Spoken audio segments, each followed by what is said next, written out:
Di tengah proses ngaji ya, itu tiba-tiba ada satu buntelan apa nggak tahu jatuh dari atap. Jatuh.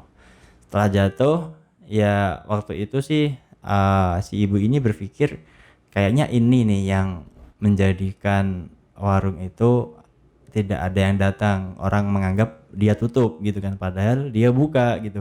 Ternyata keluarga gua juga ngalamin gitu, dapat kiriman dari orang.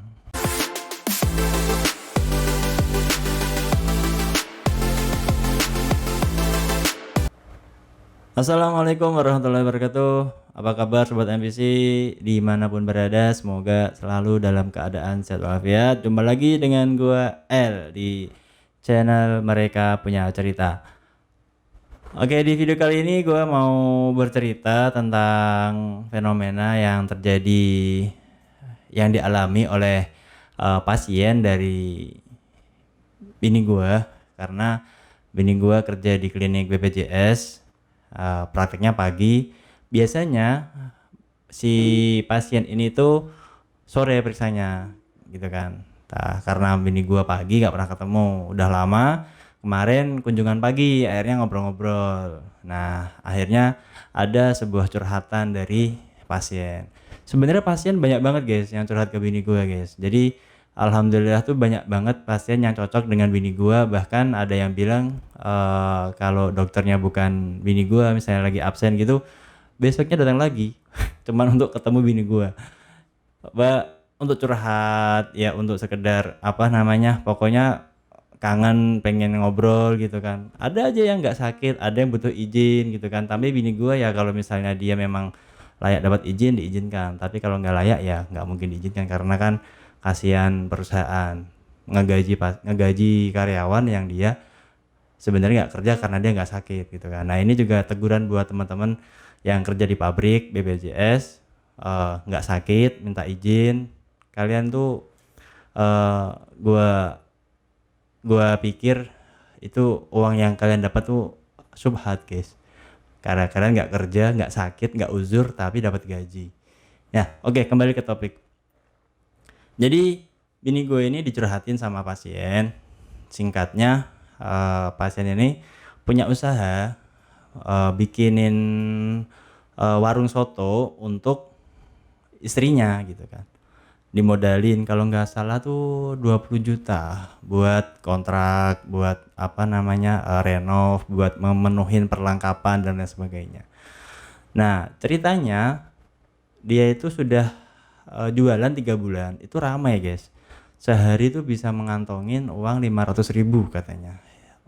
Untuk kelas soto 500 itu gede guys, karena gue juga punya usaha soto. Cuma sekarang karena gue lagi vakum, umi gue yang apa handle gitu kan. Soto itu karena kan memang harganya murah guys. Satu porsi 5.000 ada di sekitar sini, ada yang 7.000, ada yang 8.000. Bisa tembus ke angka 500.000 itu bagus untuk harian gitu kan. Jalan 3 bulan itu normal, semuanya membahagiakan lah bagi si ibu ini. Tapi setelah berlalu 3 bulan, bulan keempat, 5, 6, 7 dan seterusnya, itu sepi, nggak ada pelanggan. Ya karena memang nggak tahu kenapa akhirnya apa namanya, ya sudah dipikir cuman karena mungkin orang nggak ada yang mau beli, karena mungkin nggak ada yang lewat atau gimana gitu kan, nggak ada pikiran kemana-mana. Sampai akhirnya si ibu ini belanja ke pasar guys. Belanja ke pasar tuh ketemu dengan pelanggan yang pernah beli di warung soto itu gitu. Nah si ibu ini nyapa si pelanggan itu, kemudian ditanya balik, loh bu, kok udah lama nggak pernah buka soto, padahal soto ibu itu enak, kuahnya seger gitu kan, kok nggak buka lagi, sayang gitu bu, soalnya kan rame tuh waktu itu gitu. Nah si ibu ini kaget guys, loh kok bisa orang nganggap dia libur sedangkan dia tuh selalu buka dan sepi. Nah akhirnya si ibu ini ya cerita, loh enggak, saya buka kok, nggak pernah tutup gitu kan. meskipun apa sepi ya namanya sudah niatin buat dagang tetap aja gitu buka gitu kan. Akhirnya ada pikiran orang yang ngeganggu guys, ada pikiran orang ngeganggu usaha si ibu ini. Nah akhirnya si ibu ini memutuskan buat cari orang untuk ngaji di rumahnya. Di tengah proses ngaji ya itu tiba-tiba ada satu buntelan apa nggak tahu jatuh dari atap. Nah, jatuh. Setelah jatuh ya waktu itu sih si ibu ini berpikir kayaknya ini nih yang menjadikan warung itu tidak ada yang datang. Orang menganggap dia tutup gitu kan padahal dia buka gitu. Akhirnya setelah di ngajiin itu selesai, besoknya masih tetap buka. Ramai guys, ramai jalan lagi. Nah cuman akhirnya pada setelah seminggu 2 minggu itu setelah ramai itu kembali lagi sepi. Akhirnya si ibu ini capek kayaknya kan sama suaminya itu. Udahlah akhirnya berdua milih buat tutup sampai sekarang. Jadi gue sih percaya ada hal seperti ini ya, karena memang sihir itu kan nyata adanya gitu kan, tapi kita nggak boleh bermain dengan itu gitu, apapun tujuannya, mau itu baik mau itu apalagi jahat ya, baik aja nggak boleh gitu, mengganggu rezeki. Bini gue tuh kesel guys lihat apa dengar cerita kayak gini, sampai akhirnya si orang tua ini tuh si pasien ini harus kerja dengan orang yang berangkatnya itu setelah subuh pulangnya malam dengan gaji yang ya cukup lah gitu kan, kita anggap cukup gitu ya, tapi kan dia sebelumnya pernah usaha yang menjanjikan gitu kan, ternyata ada gangguan gitu ya. Misalnya dia memang harus tutup karena kalah saing sih, gua rasa bini gua nggak sampai kesel ya, berarti tandanya emang dia belum rezeki gitu. Yang bikin bini gua kesel tuh ya dia laris ya enak kata orang, ternyata harus tutup gara-gara ada gangguan dari orang yang gak suka gitu. Gue sih percaya hal seperti ini ya. Bahkan ada orang yang cari penglaris untuk toko dia gitu. Jadi ketika ada yang pengen ngelarisin tokonya dia, ada juga yang pengen ngerusak toko orang lain. Sebenarnya ada banyak lagi cerita kayak gini yang pernah gue dengar dari bini gue, dari teman-teman dia yang buka usaha. Cuman itu kayaknya gue udah agak lupa isinya apa, jadi itu gue skip aja. Gue bawain ini sama satu lagi dari orang tua gue yang ngalamin guys. Jadi kejadian yang dialami sama umi gue itu mungkin setahun ke belakang. Jadi waktu itu gue udah vakum karena bini hamil kan, sehingga gue harus nemenin, soalnya bini gue kalau hamil qadarullah tuh mual-mual muntah-muntah gitu, sehingga nggak bisa aktivitas. Akhirnya gue harus vakum dari warung nemenin bini gue hamil selama hamil itu. Nah selama umi gue sendirian ngurusin warung itu pernah ada satu momen di mana waktu itu kurang lebih waktu-waktu tahajud ya. Jadi umi gue itu kan masih ada sisa kuah yang mau dihangatkan rencananya tuh nanti subuh mau ditambah sama kuah yang baru gitu.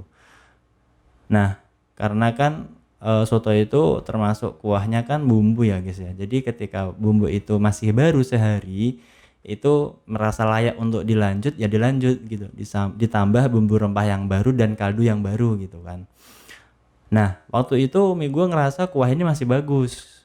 Nah akhirnya itu bangun mau sholat tahajud itu mau manasin dulu. Jadi harapan umi gue itu selesai sholat kuah udah mendidih tinggal dimatikan gitu. Ternyata ketika mau dipanasin tuh sempet dicek gitu kuahnya. Itu rusak guys kuahnya, baunya nggak enak. Umi gue kaget, kok ini kuah baru masak siang. Karena siang itu udah mau habis nyambung bikin baru sehingga sisa. Nah kuah baru masak siang kemarin kok bisa sekarang udah rusak gitu, ini nggak lazim gitu seperti biasa. Tapi umi gue nggak sempat berpikir ke mana-mana, masih ya mungkin memang entah apalah jadi bikin dia itu rusak gitu kan kuah itu. Akhirnya gue mikir ya harus bikin bumbu lagi dong gitu kan. Akhirnya ya sudah deh, umi gue sholat, selesai sholat, yang tadinya mau lanjut tidur, bangun subuh harus bikin bumbu baru gitu untuk bikin kuah yang baru.